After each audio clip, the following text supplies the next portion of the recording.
Picture this: the largest warship ever built, a floating city, a moving airbase, a platform so expensive that every new generation raises the same question: why does this still exist?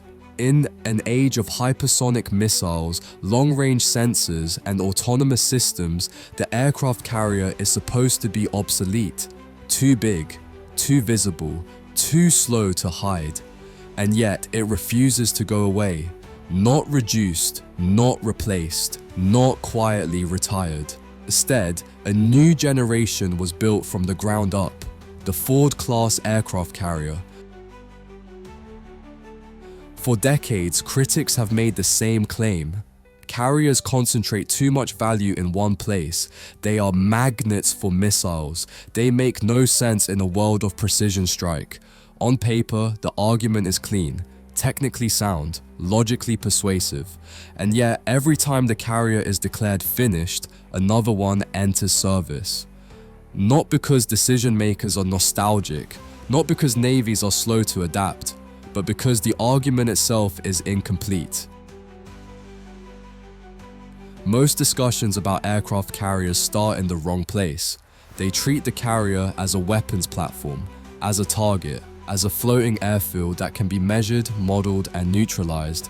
But that's not what a carrier actually is. A carrier is a coordination machine. It is not defined by how hard it hits, but by how many systems it pulls into alignment around itself.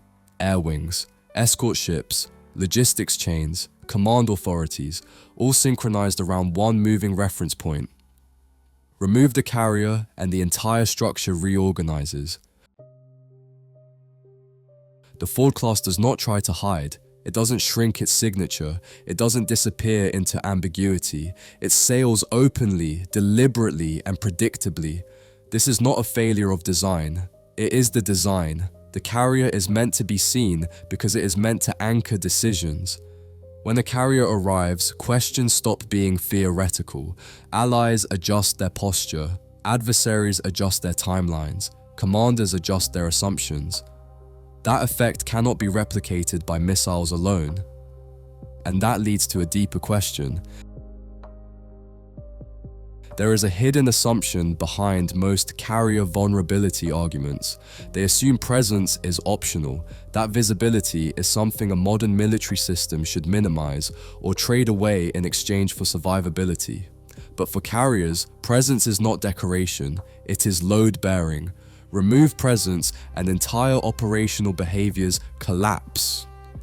Carrier strike groups are not built to sneak, they are built to hold space, politically, operationally, and temporally. They compress uncertainty. When a carrier is present, planners stop guessing whether air power can arrive. They stop negotiating access rights. They stop hedging timelines. The carrier doesn't solve the problem, it makes the problem well defined. And in complex systems, clarity is power. At first glance, the Ford class feels underwhelming. It looks like the previous generation. It launches the same aircraft. It occupies the same role. That similarity is deceptive. The Ford class is not an upgrade in lethality. It is an upgrade in sustainability, more electrical power, fewer crew, higher sortie generation margins, not to fight a bigger battle, but to fight the same battle for longer without breaking. And that raises a question most discussions never stop to ask. If this isn't about revolutionary capability, then what exactly was the design optimized for? The most important design decision in the Ford class aircraft carrier was not emails, not power generation, not automation. It was what not to optimize for. The Ford class deliberately avoided chasing peak performance in any single dimension. It did not aim to launch radically new aircraft types overnight. It did not redesign flight operations around speculative concepts. It did not sacrifice procedural stability for theoretical gains. Instead, it preserved institutional rhythm, launch cycles that commanders already understand, deck operations crews already trust, maintenance flows that already exist inside the organization. This matters because carriers don't fail at the edge.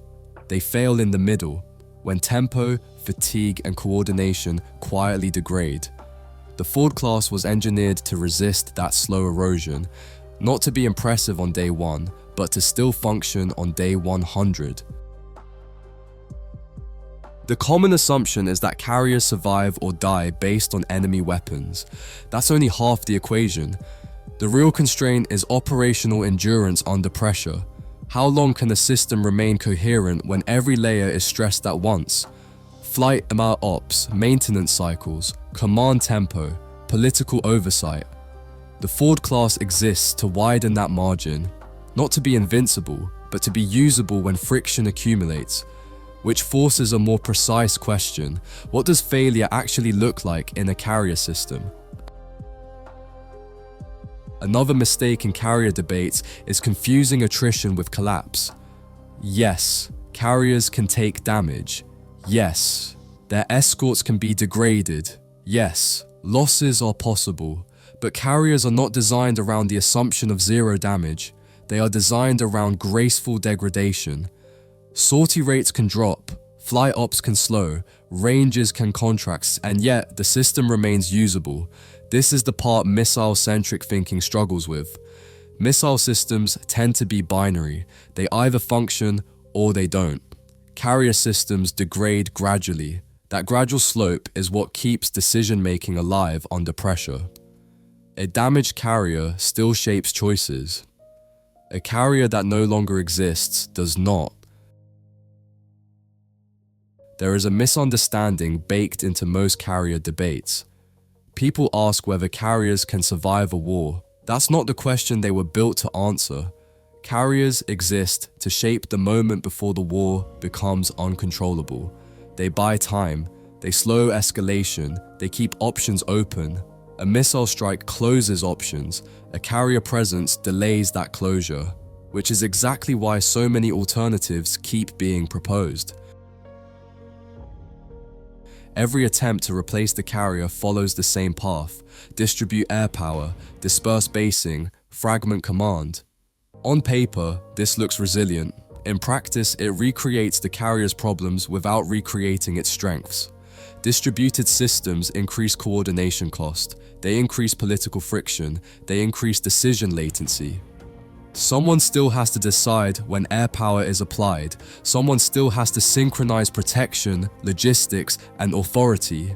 When those functions drift apart, you don't get flexibility, you get hesitation. Carriers centralize responsibility.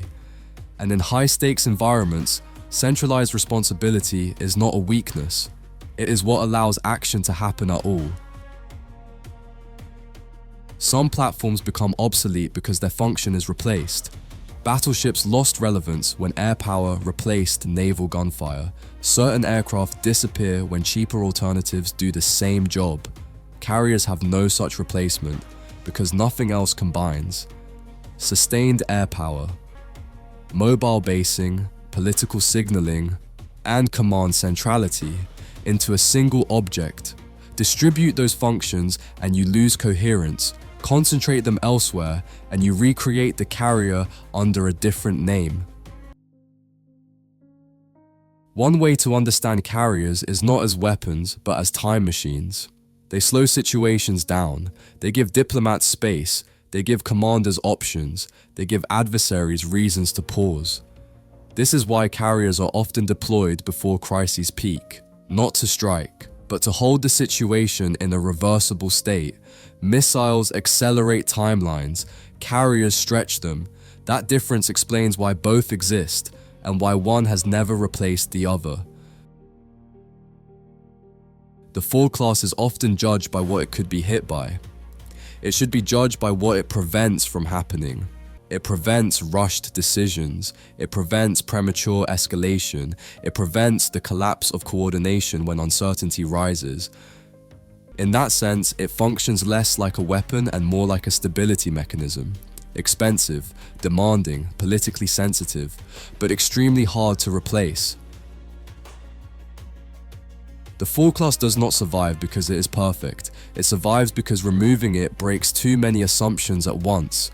It is embedded too deeply in how modern power is organized, how alliances function, and how conflicts are managed before they explode. You can argue that carriers are vulnerable. That argument is correct. What it misses is that everything else becomes more fragile without them. The carrier does not rewrite battlefields overnight, it rewrites timelines. It stretches moments of ambiguity, it delays irreversible choices, it forces adversaries to plan around a presence that cannot be ignored. That is why, despite all predictions, despite all simulations, despite all critiques, the carrier endures. Not as a relic, but as a structure the modern world still hasn't learned how to function without. And until that changes, the Ford class will remain exactly where it is. Large, visible, expensive, and very much not going away.